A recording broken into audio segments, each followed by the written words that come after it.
Hi guys! Today we're covering the final episode of the Fragrant Flower Blooms with dignity, and honestly, I feel a little emotional even starting this. After this episode, there won't be any more new moments with Rintaro and Kaoruko for a while, and this anime has been such a warm, heartfelt journey. But today is the big confession day, so stick with me till the end. And if you still haven't watched this show, please do. It's one of the most beautiful romance anime I've seen in years.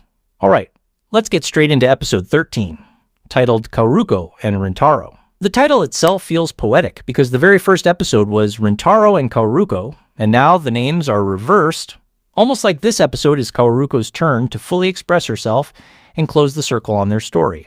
The episode opens with people going to a festival. Everyone is dressed for the occasion in yukatas, some are laughing, and kids are playing around. Rintaro is looking at his phone, waiting nervously at the summer festival. Then Kaoruko finally appears wearing the most beautiful yukata we've seen her in so far. Rintaro is stunned for a moment, and you can tell he's trying to stay composed, but inside he's just melting. She apologizes softly for being late, but Rintaro shakes his head and says there's no need, he only just got there himself. But in his head, he thinks, I'm sure today will be a day I'll remember for the rest of my life. From there, we get a quick flashback. Rintaro recalls how he nervously called Kaoruko on the phone for the first time, thanking her for spending the day with him before. He also apologized for putting her on the spot during the sparkler scene, and then he asked if they could meet again to talk about it. Kaoruko agreed, but asked if she could decide the location where they would meet. Rintaro agreed, and that's where she invited him to go to the summer festival with her. We get back to the festival scene, where both are staring at each other, blushing. The tension is so thick, you can feel it through the screen. They make small talk, but both are clearly hyper-aware of each other. Kaoruko notices he's nervous, and casually asks if he's hungry to make him relax. They start eating together, and there's this sweet, quiet moment where she gets a bit of candy stuck on her cheek. Rintaro tells her about it, and Kaoruko reacts playfully like a child, which makes Rintaro burst out laughing, telling her not to panic. She pouts, telling him not to laugh so much. After that, they both start laughing, which just makes the whole scene even more adorable. From there, they throw themselves into the festival, shaved ice, food stall, shooting games where Rintaro wins a stuffed toy and gives it to Kaoruko. These are all the things you'd expect from a perfect summer night.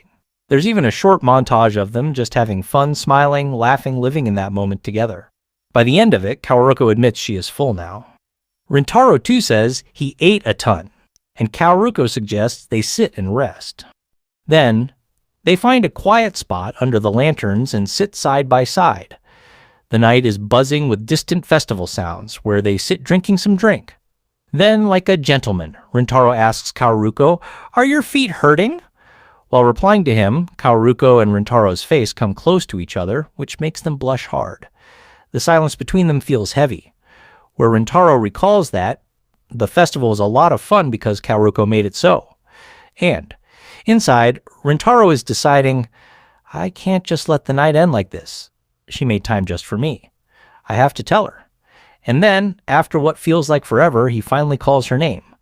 Kaoruko looks up at him, her eyes shining under the soft glow of the lantern, and Rintaro blurts it out. I like you, no. I love you. Yes. Guys, he actually confesses right there. He tells her everything. How he thought things were fine just as they were, and how just seeing her smile used to be enough for him. He didn't want to cause her any trouble, especially with their schools. But when he thought at the beach that their time together might end, he felt so lonely. It hurt so much that he realized he wanted more. He admits that he might be selfish, but even so, he can't accept things staying like this. He wants to spend more time with her, to go places together, to always have her by his side. So he finally says, "Please, go out with me." After saying this, you can hear how nervous he is. His words are rushed, his voice is shaking. But you can also feel how sincere he's being, and this is where Kaoruko absolutely steals the moment.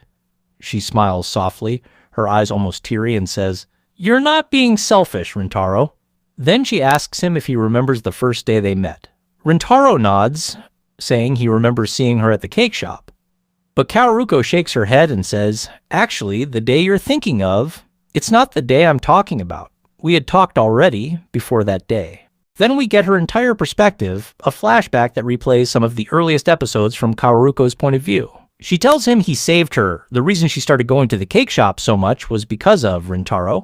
She tells him that it all started last winter, one snowy winter day, when she had no umbrella and no scarf, and she was going through a lot and was feeling completely defeated. She just happened to pass by his family's cake shop. Something about the warm glow from the shop drew her in, and she decided to step inside. That's when she saw Rintaro for the first time. She ordered a cake, took one bite, and started crying because she hadn't tasted something so comforting in a long time. And that was the moment when Rintaro came over to her and tried to cheer her up. He doesn't even remember this happening. Rintaro panics when Kaoruko mentions that and says he will try to remember it. But Kaoruko says he doesn't have to because at that time, no matter who was there, he would have done the same thing. That kindness that's so natural to Rintaro was so special to her. For Kaoruko, it was the moment she fell in love. It was when everything began. She admits that from then on, she started visiting the shop just to see him, dressing up nicely, curling her hair, looking forward to even a small conversation which she was having with his mother. The reason for her visiting the shop was not just cakes, but to talk to the blonde hair boy. She remembers how embarrassed she was when she found out that the boy in white she was always looking at was actually her classmate's age, just a first year in high school. After that event, she went to the shop a few times a month, but far from talking to him, months passed without them even making eye contact. Even her faint hope was diminishing at that time. She also remembers the time when she decided to eat cake at their shop without even dressing up like she usually do. She orders the cake and starts eating, and suddenly Rintaro pops up in front of her. He was staring at her so intently, which made her nervous, and she ran out of the shop after making eye contact with him for the first time, scolding herself for not dressing up that day. But she could never bring herself to give up. She couldn't just leave things like that. And finally, one day, she gathered the courage and asked Rintaro's mother, wanting to speak with him directly. This whole flashback recontextualizes their entire relationship. We, as the audience, realize that Kaoruko didn't just fall for him suddenly. She has been falling for him quietly, slowly, for months. In that flashback, Kaoruko is now at her school, where she remembers how he saved her from those thugs. And this is where Kaoruko casually opens the curtains of the window at her school and sees Rintaro there staring at her. He immediately closes the curtains, but for Kaoruko it was a happy moment because her first love is a student at Chidori High, and her love for him became even stronger. Back in the present, Kaoruko stands up and looks at Rintaro. She takes a deep breath and says, "My name is Kaoruko Waguri, and your name is Rintaro Tsumugi. It doesn't matter what school we go to. It's because it's you and no one else that I wanted to know you. I like talking to you, and I'm grateful that you like talking to me too. If you don't mind, will you accept me?" And then, finally, she says it, "I love you, Rintaro. It's such a perfect reciprocation. No hesitation, no unnecessary drama. Just a direct and honest confession." Rintaro is stunned, but overjoyed. He is glad he found the courage to confess. He remembers the times he saw her through the classroom curtains, how far they've come since then, and he says, "I never imagined I'd find a world so beautiful. It was you who reached out to me, and because of that, I was able to truly know you." The episode closes on this beautiful moment with fireworks painting the night sky. The ending song, Hitohira, plays, and we get a special montage of the characters, almost like a victory lap for this entire season. And just like that, this season and this love story's first chapter comes to an end. Honestly, guys, I'm still not over how perfect this episode was. This is easily one of the most wholesome and heartfelt anime finales we've gotten this year. Rintaro and Kaoruko's relationship is now official, but the story feels far from over. There's so much potential for Season 2, their relationship at school, how their friends react, what new challenges they'll face, and I really hope we get that announcement soon. Let me know in the comments what your favorite moment of this episode was. Was it Rintaro's confession, Kaoruko's flashback, or that final "I love you" under the festival lights?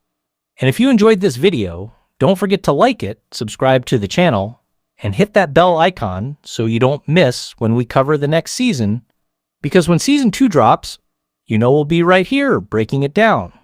I'll see you all in the next video. Until then, goodbye.